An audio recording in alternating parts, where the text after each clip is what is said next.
За бүгдээрэнд нь энэ сайхан өглөөний мэндийг хүргэе. Тэгээд өглөө болгон эсний өгтэй хамт байж хамтдаа залбирдаг итгэлийн ахын дүүс та бүхэндээ үнэхээр талархаж байна. Тэгэд энэ цагийг бүгдээрээ бурхандаа даатгаад хамтдаа залбирая. Халелуя Иесус. Хайртай бурхан минь таньдаа бид талархаж байна. Бид хамтдаа залбирж байгаа энэ залбирал үнэхээр та сонсож та бидэнд хариулах болтугай.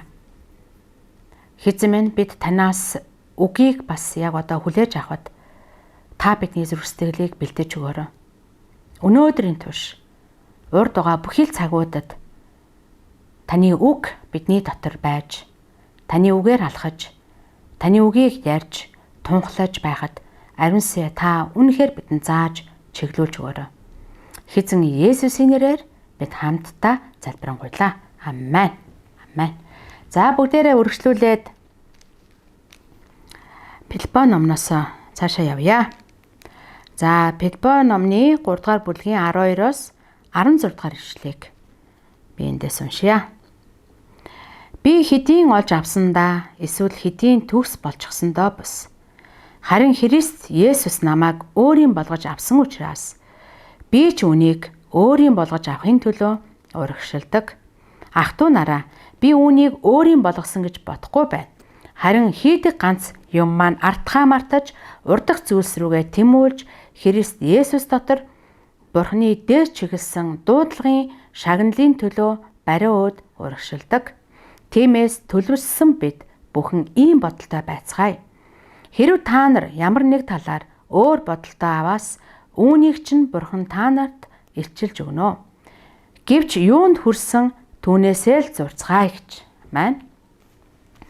За Паул Христ Есүсээр юуны төлөө баригдсан түүнийг барьж авахын тулд урагшилсан гэж хэлж байгаа. За энэ нь ариун төгс байдал тэр төлөвлөсөн байдлаас барьж авсан юм гэж Паул хэлж байгаа. Тиймээс Паул ариун гим зэмгүй байсан. Эхлээд Бурхан биднийг одоо өөрийн болгож авсан гэж. Бурхан биднийг дуудсан, Бурхан биднийг сонгосон. Үүнийг Паул хэлж байгаа. Би нэг л ямиг хийдгээ. Өөрийн үзэл санаандаа үнэнч тууштай байх. Зорилгоосоо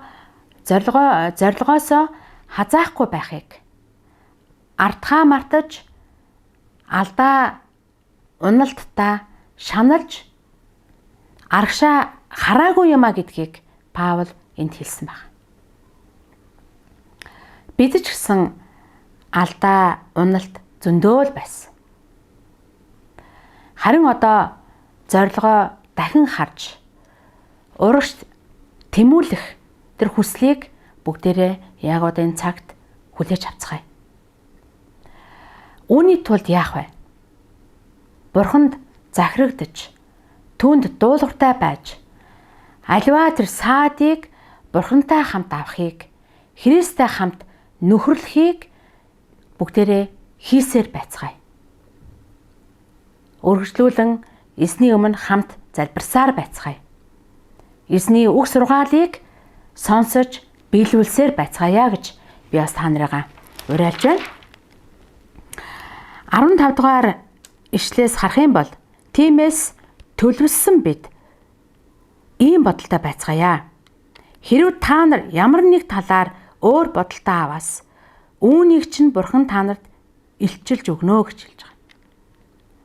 Паул өөрийгөө хараахан төгс болоогүй гэж хэлж байгаа. Христ итгэгчид энэ амьдралдаа төгс байж чадахгүй ч төлөвшөж бол чадна. Эзний үг сургаалыг бид нар сонсож байгаа. Түүнийг даган мөрдөж байгаа хүмүүс бид төлөвшөж болж чадах юм аа. Тиймээс бүгдээрээ Христийг мэдэж түүнтэй адил болох юмсан гэсэн тэр хүсэл тэмүүлттэйгээр төлөвлөсөн байх хэрэгтэй байна. Яг одоо хин нэгэнд гомдсон гомдол байх аваас Хэрвээ хэн нэгэн хүнийг гомдоосон нэгэн байгаа бол тэр өөр бодолтой нэгэн байгаа бол Бурхны үгийг одоо хүлээж аваад шийдвэр гаргаад хүн бүрт өгөгдсөн тэр нэгүслийн дагуу амьдрах хэрэгтэй байна. Ариун сүнсээр дамжуулан Бурхан бидний дотор байгаа тэр нуугдмал ямар нэгэн нүгэл тэр сул дорой хэсгүүд хүн болгонд байгаа штэ. Бурхан хэрвээ танд сануулж байгаа бол үүнийг бас Бурхан харуулах болтугай гэж бүгдээрээ яг одоо өөрсөндөө эргэж харцгаая. Тиймээс Паул хүний бүрд өөрсдөд нь өгөгдсөн нэгүсэл тэр мэдлэг мэрэгэн ухааны дагуу явах ёстой гэдгийг энд хэлж байгаа. Хэрвээ танд ариун сүнс амьдралд байгаа надад байгаа тэр нүглийг илчлэх юм бол яг одоо та шийдвэр гаргаад эргээрэй. Бодлоо өөрчлөөрэй. Зүрх сэтгэлээ өөрчлөөрэй. Бурханаас хүн бүрт өгөгдсөн тэр нэгүслийг хүлээж аваад бүгдээрээ Бурхны бидэнд өгөгдсөн тэр нэгүслийн дагуу бүгдээрээ амьдрах шийдвэрийг яг одоо амьдралдаа бас шийдвэр гаргаад түүний бидэнд өгөгдсөн энэ амьдралаар тэр хүслийн дагуу амьдрцгаая гэж би бас та нарыгаа уриалж байна. Тэгээд энэ цагийг Бурхандаа даатгаад хамтдаа эсний өмнөрөөд хамт залбирая. Халелуя Иесус. Хэзээ тандаа баярлаа. Тэгээд яг одоо бид зүрх сэтгэлдээ шийдвэр гаргаж байгаа. Ариунсаа та бидэнд бас сануулсан. Бидний дотор гим нүгэл байх аваас ямар нэгэн буруутгал, шүмжлэл байх аваас та бидэнд сануулж өгөөрэй. Бид ардах амьдрал руугаа хардаг биш.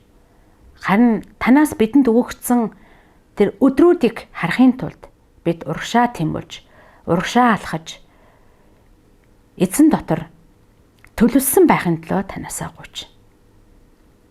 Үнэхээр эзэн би танаасаа гуйж, та үнэхээр таны өмнө залбирж байгаа, санаа нэгдэж байгаа хүүхдний бүртэйгээ эзэн яг одоо та яриарай. Та биднийг босгон байгуулж, урамшуулж, тэнхрүүлж, та биднийг зоригжуулж, үнэхээр та өөрөө хинбэ гэдгээ илүү их таниулсан, мэдүүлсэн гайхалтай өдрүүд бидний урд байгаа учраас та өөрхөн үгээр бидний дагуулж, биднийг үнэхээр урагшлах хүч минь та байх болтугай. Хэзээ тандаа бүх алдрыг өргөж, Есүс Христийн гайхамшигтай хүч чадалтай нэрээр бид санаа нэгдэн ерөн талархан залбирanгуйлаа. Есүсийн нэрээр. Амен.